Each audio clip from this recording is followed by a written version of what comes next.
Okay mga kanoisy, next video.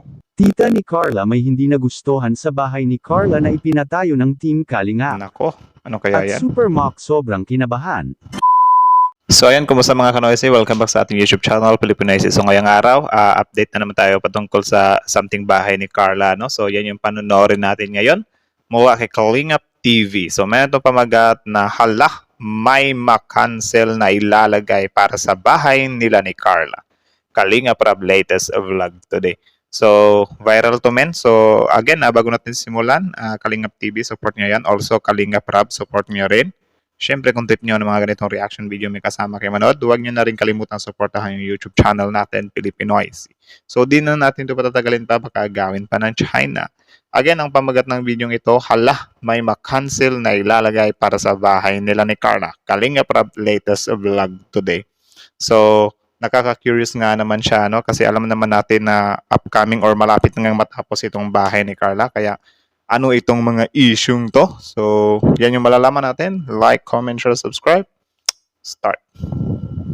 Carla may hindi nagustuhan sa bahay ni Carla. Ulit. Tita ni Carla may hindi nagustuhan sa bahay ni Carla na ipinatayo ng Team Kalingap. Nako, ano kaya At yan? Super Mock sobrang kinabahan. Isang mapagpalang araw sa inyong lahat mga Kalingap. Sanay hindi nyo po makalimutan na mag-like sa video na ito mga Kalingap. Yun, like. At paunawa tapusin muna ang kabuuhan ng video na ito mga Kalingap at para malaman ang nilalaman nito. Okay. At maraming salamat po mga Kalingap sa pagpatuloy na pagsuporta lalo na kay Kuya Val Santos Matubang at Kalingap Rab. So, yan, support nyo rin yan, guys. Yan yung mga utak sa series-seryeng ito na ini-enjoy natin. So, yeah, tuloy. Bahay na ni Carla ang record breaker sa lahat na ginagawang pabahay ni Kalingap Rab ngayon mga Kalingap. Tama. Ngunit may mga tao talaga na hindi magugustuhan ang ginagawa ngayon ng Team Kalingap Nako. na pabahay dahil sa anya ay tinipid ito. Nako, meron talagang mga ganyang tao, ano? Napaka-pakialamero, kahit na wala namang pakialam sana, or hindi naman sila, ewan ko, ba't nakikialam sila? So, tuloy. Pero bago natin yan pag-uusapan ay pag-usapan muna natin mga Kalingap ang mga nagagastos na ni Kalingap Rab sa pabahay para kina Carla mga Kalingap. Okay. Kinumpirma ni Super Mock mga Kalingap sa nakaraang bisita nila sa bahay nila Carla na malapit nang matatapos ang bahay nila Carla mga Kalingap. Ang bilis nga lang parang kailan lang yun, di ba? Pero ngayon, tignan nyo yung mga pader niya, men. Sobrang lupet. Tuloy. At sa ngayon ay nalalagyan na nga ito ng mga tiles at kisame ang bahay nila mga Kalingap dahil target ng Kalingap Carpenters na matatapos na ang bahay nila ni Ngayong taon. Carla sa loob ng 2 linggo mga Kalingap. Grabe, 2 linggo, men. So, my goodness. Well, oo nga naman, ano, kasi nung matatandaan ko, nung nakita ko to, hindi pa to, tawag dyan, finishing yung pader niya, tapos wala pa siyang bubong. Tapos, di ko lang namalayan, ito na pala yung itsura ng bahay niya, men. Ang lupit. Tuloy? Kinumpirma rin ni Kalingap Rab kung magkano na ang lahat niyang nagagastos sa bahay na ito mga Kalingap. Magkano? At umaabot na nga ito sa mahigit 700,000.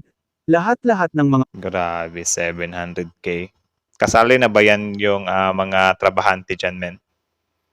Grabe, no? Ang mahal na pala talaga ng bahay, men. Kasi kung titignan mo, ganyang itsura ng bahay, 700K na. So, mga kulang-kulang 1M to kapag ka natapos. Grabe, ang mahal na pala ng bahay, men. Oh, my goodness. Paano tayo makakagawa ng bahay nito? Tuloy.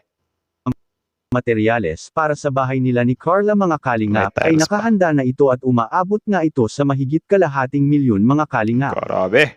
Kahit na hindi pa ito natatapos, kaya ang bahay na talaga ni Carla ang pinakamalaki at pinakamagandang nagawa ng Team Kalingap ngayon na pabahay. Grabe, no? Konkreto, men. Kumbaga, safe siya sa baha, sa bagyo. Kita nyo naman.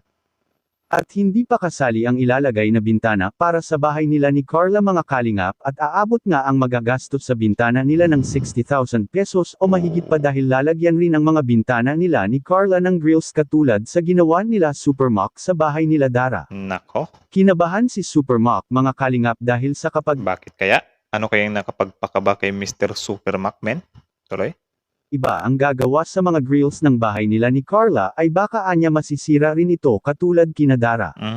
Kaya minarapat na ngayon ni Supermac na siya na talaga mismo ang gagawa nito at para matiyak niya anya ang maganda at disinting pagkagawa mga kalingap.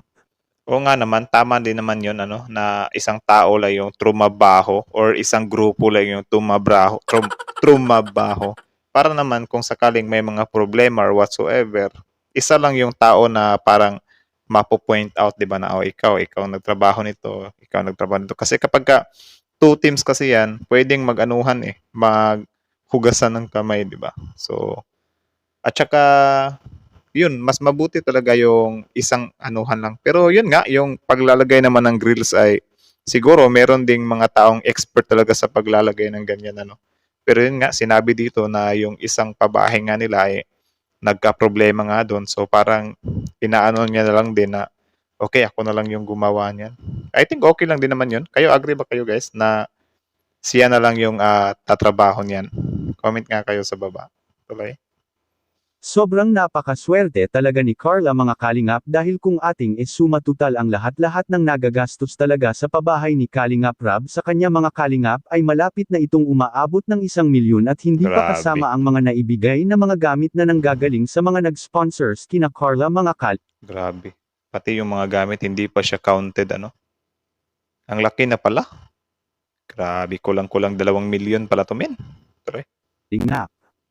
Kaya Ayos. excited na ang lahat sa pagtatapos ng bahay nila ni Carla mga kalingap dahil sa tiyak na magugustuhan talaga ng karamihang viewers ang bahay nila ni Carla ngayon mga kalingap. Talaga.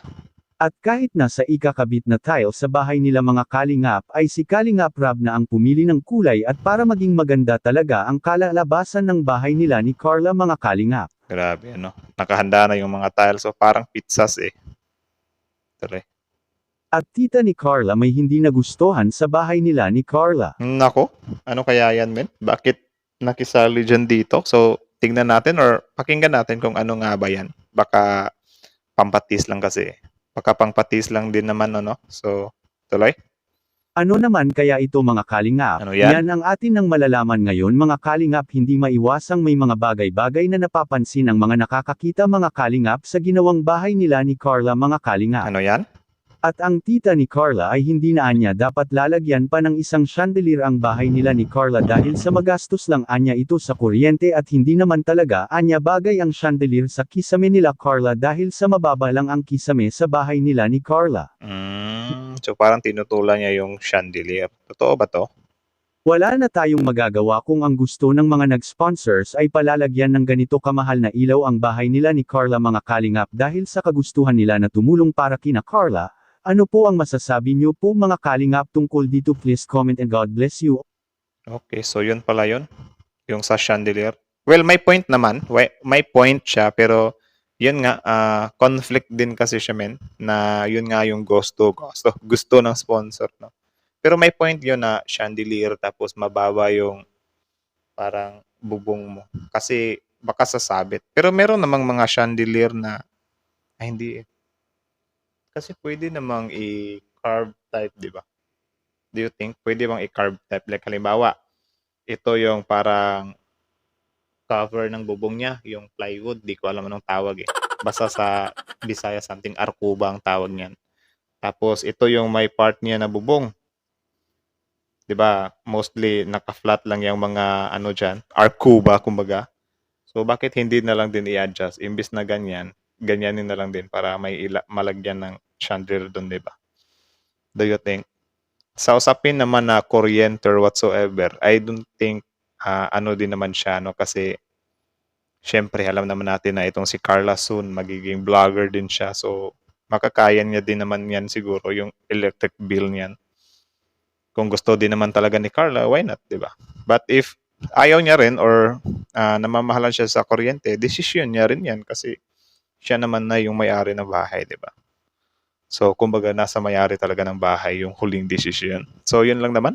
Kayo, ano masasabi niyo dito, guys? Comment down below. Again, Kalingap TV support niyo yan. Also, Kalingap Rab support niyo rin. Siyempre, bago niyo iwan yung channel natin, huwag niyo na rin kalimutan supportahan yung YouTube channel natin, Filipino IC. So, again, that's it. Thank you so much for watching. Filipino IC is out.